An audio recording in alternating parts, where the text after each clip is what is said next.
Oh, hi guys, once again, this is Alfred of Sir Alfred TV. Nandito tayo ngayon sa, of course, sa napakagandang syudad ng Toronto, dito sa Canada. We're here, malapit tayo sa Royal Ontario Museum, na napakagandang museum. The temperature right now is 35 degrees Celsius, feels like 41. It's super humid right now. Lahat ng tao dito talaga naka-t-shirt, naka-short. Last week is malamig, ngayon bigla namang super init, no? So, ang topic na pag-uusapan natin ngayon ay napakaganda. Okay. So, I don't know kung mag-a-agree kayo or mag-disagree kayo sa i-discuss natin sa araw na ito. So, para sa akin, no, yung topic na pag-uusapan natin ngayon, ang Canada ay hindi para sa lahat. Hindi para sa lahat ang bansang Canada. Agree ba kayo dun? Tsaka dito, isang bagay ang naobserbahan ko, no? Kapag dito ka sa Canada, bawal ang tamad, bawal ang masyadong mapili sa trabaho, at dapat makontento ka dito or matuto kang mamuhay nang naaayon sa iyong kakayanan. Papaliwanag ko mamaya lahat yan. Parang you have to live within your means. Okay. May mga nagkasabi dito na marami nagkasabi na ang bansang Canada ay napakaganda. Parang malaparaiso. Diba? Magagandang tanawin, maraming trabaho, mababait na tao, maganda kasi multicultural, parang hindi mo rin mamimiss ang Pilipinas kasi ang daing Pilipino. Tapos napakaganda ng benepisyo, maraming mga nakatira dito, na maraming mga residente rito na dito nagtatrabaho, dito nakatira, na pagdating dito sabihin, oh, ang ganda ng Canada, malaparaiso, ang gaganda ng mga lugar, super safe, ang babait ng mga tao, multicultural, parang hindi mo rin mamimiss yung Pilipinas kasi ang daing mga Pilipino, ang dami mga event, so hindi ka ma-homesick. Yung healthcare system is superb, super ganda ng serbisyo,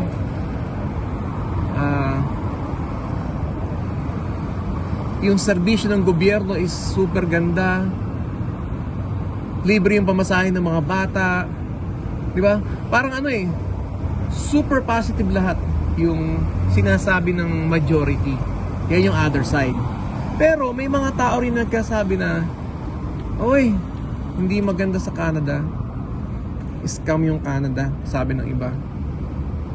Number 2, puro daw trabaho sa Canada. Mula nang dumating ka hanggang magretiro ka, magtatrabaho ka. Walang tigil yung kahit may sakit ka, papasok sa trabaho. May sinasabi pa ng iba na magtatrabaho ka hanggang sa huling hininga. Kasi lahat dito is pagtatrabahuhan mo. Para ang nangyayari dito is isang kahig, isang tuka. Pag hindi ka magtrabaho, wala kang kakainin. Puro utang. Tapos back to zero. Yan ang mga laging naririnig natin sa iba. So yun yung dalawang side. Yun yung yung sa isang side is super positive, sa isang side parang super negative naman. Bakit kaya ganoon, di ba? Magtataka ka. Yung mga nagkasabi nun, majority of them, of course, nakatira dito kasi na-experience nila yung ganda ng serbisyo ng Canada. Kasama ako doon, talaga na-experience ko yung ganda. Nakakaiba talaga. Yung serbisyo is super good. People here is super nice. So, nandun tayo sa positibo. Pero bakit may mga tao talaga na nagkasabi na gano'n na hindi maganda, na parang wala nangyari sa kanila, nabaon sila sa utang, uuwi na sila sa Pilipinas, and so on. Kasi sabi ko nga, iba-iba yung iba-iba yung pananaw, iba-iba yung opinion, iba-iba yung goal ng tao. Diba? Kahit lahat ng mga nagsabi nun is nakatira dito sa Canada for quite some times, Kasi nga, hindi para sa lahat ang Canada. That's the reality. Whether you like it or not, ang bansang Canada is hindi para sa lahat. Di ba? Para sa akin, sobrang ganda. Sa kanya, hindi maganda. Parang na-scam siya. Kasi sabi ko nga, iba-iba tayo ng pananaw, iba-iba tayo ng opinion, iba-iba tayo ng naranasan sa buhay. Maybe, majority sa atin na nagkasabi ng super ganda, nakaranas ng talagang magandang serbisyo ng gobyerno ng Canada. Kaya nasi-share natin sa ibang tao na ganun kaganda yung bansang Canada. Diba? We are entitled to opinion. We are entitled to share our experiences. So yun, na-share natin yung ganda ng Canada, ganda ng serbisyo ng Canada. Pero sabi ko nga, yung experience natin, pwedeng hindi na experience ng iba. Pwedeng sa ibang tao na experience na is yung mga bad side, di ba? Samantalang tayo na experience natin yung mga good side. So sabi ko nga, hindi para sa lahat ng Canada. Pwedeng sa amin maganda, pwedeng sa iba pangit, di ba? Kaya ang ending, nagre-regret, nagsisisi, nagre-reklamo, napuprostrate, hindi na motivate magtrabaho, ending, uuwi ng Pilipinas. Hindi natin sila masisisi kasi that's their choice. Iba yung naranasan nila sa naranasan natin. And that's the truth. That's the reality. Ang Canada, hindi para sa lahat. Okay. Kasi, people or immigrants coming here have different goals. Iba-iba yung target. Iba-iba yung rason bakit ka ba nagpunta rito. May mga tao nagpunta rito para makasama yung pamilya na matagal na hindi nakakasama. Yun yung goal niya. Number 2, may nagpunta rito para mag-ipon, mag-save. Whatever it takes, makaipon siya kahit anong trabaho yung papasukin niya. Basta ang goal niya is makaipon siya. And then yung iba naman, yung goal nila is yung change of career or ma-improve yung career nila. So kaya sila pumunta rito. Then yung iba naman, number 4, nagpunta sila rito for better opportunity, for greener pasture. Talagang gusto nilang umunlad yung buhay nila.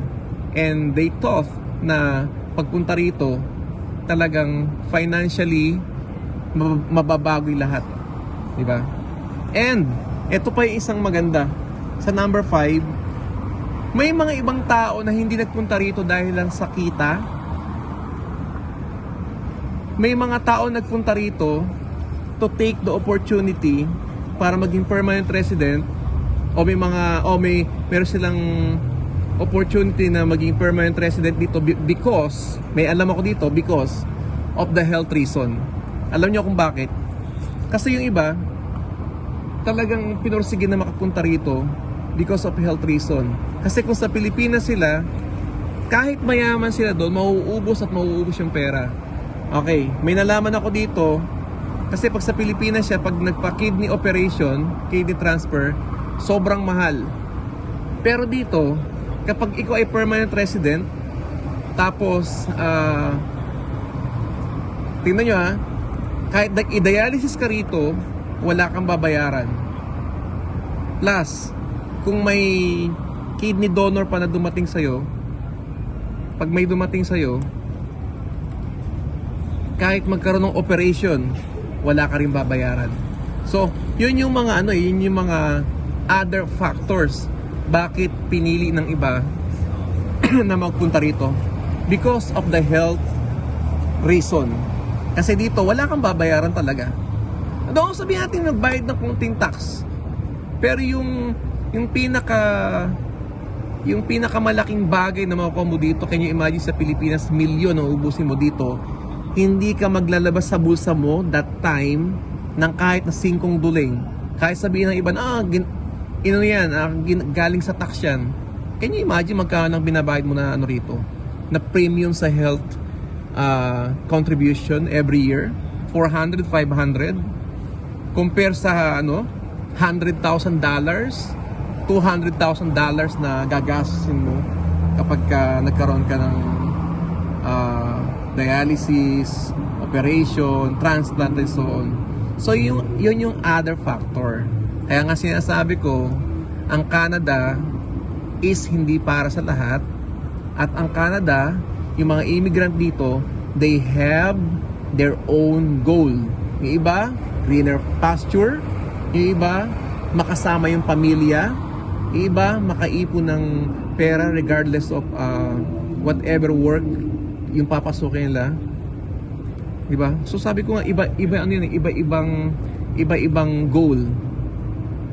Kaya yung iba, more on positive experiences, iba naman, negative experiences kasi nga iba-iba tayo ng goal. Yung naging karanasan ni Juan is iba naman sa naging karanasan ni Pedro. Kaya kung napansin nyo, sabihin ng iba, yung ibang mga vlogger, puro lang sobrang gaganda yung yung sinasabi tungkol sa Canada. Sasabihin ng iba, sa inyo ni Canada. Kasi po, yun yung naranasan namin. Pero may mga vlogger naman nagkasabi na ganito yung naranasan nila. We can't blame them kasi yun yung naranasan nila. Diba? Kaya nga sabi ko, yung Canada is a great opportunity. Maraming oportunidad, maraming blessings, maraming serbisyo na pwedeng i-offer sa atin. It's up to them kung paano natin yun itatap, no? Diba? At saka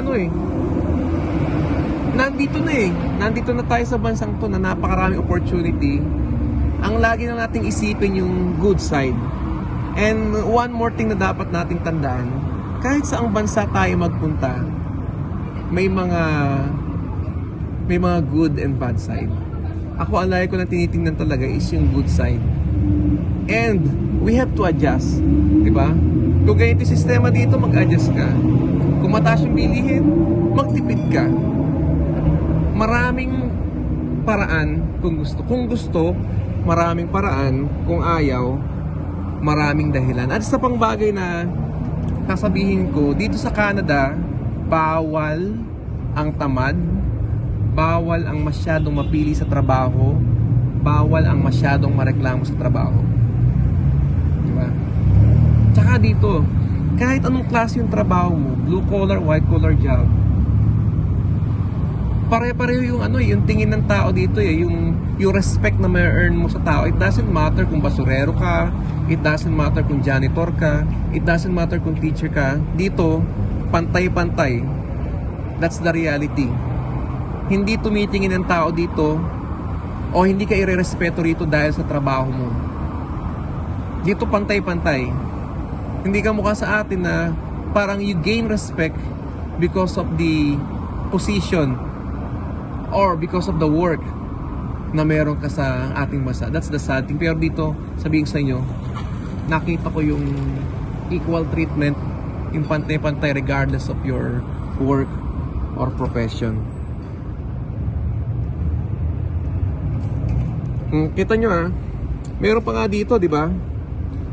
Sabi ko nga, tsaka yung yung satisfaction ng isang tao, yun, iba-iba yan eh.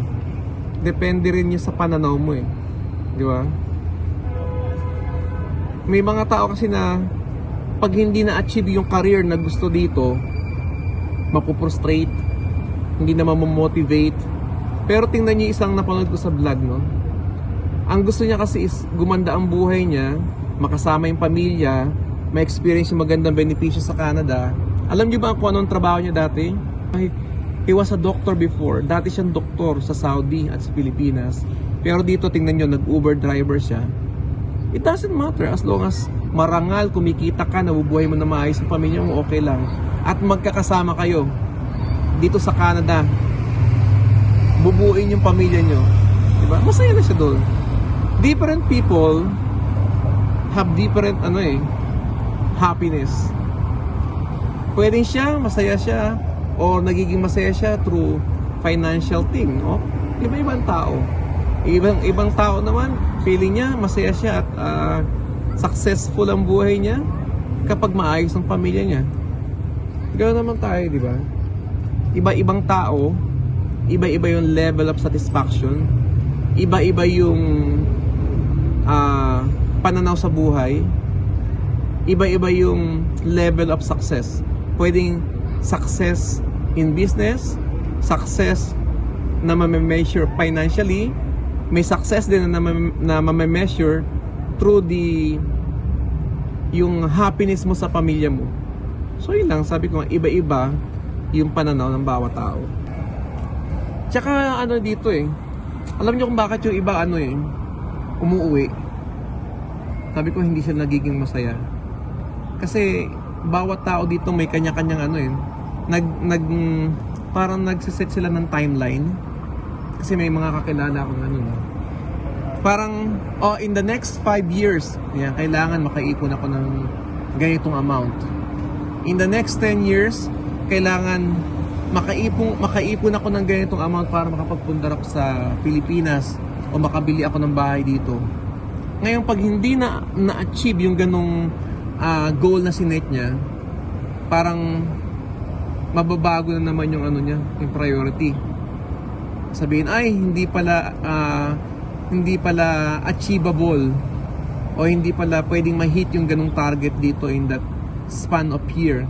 Iba kasi gusto in the next 5 years kailangan ma-achieve yung goal na ganon, at pag hindi na-achieve yung ganong target, ang gagawin, uuwi ng Pilipinas kasi sasabihin mas maganda pa na mag-business na lang sa Pilipinas kasi kasama pa yung pamilya and so on. So iba naman yung goal kung bakit sila umuwi, mag-iipon, magtrabaho for the next 5 to 10 years, then after 10 years nag-ipon lahat, nagtipid dito, nag-ipon ng maraming pera, and then back to Philippines, magbi-business. Wala ring masama ron. So iba't ibang tao, iba't ibang pananaw, iba't ibang goal, iba't ibang target, iba't ibang strategy. Tapos iba't iba rin yung ideya. Kaya ganon ang buhay dito sa Canada. So yun lang ang vlog natin sa araw na ito. Medyo lumiko. May mga side topics, pero related pa rin naman sa topic natin sa araw na ito, which is hindi para sa lahat ang Canada, or ang Canada ay hindi para sa lahat, whether you like it or not. So once again, this is Alfred of Sir Alfred TV. Please like, comment, share, and subscribe.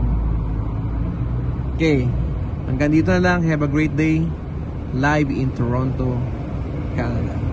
Mabuhay.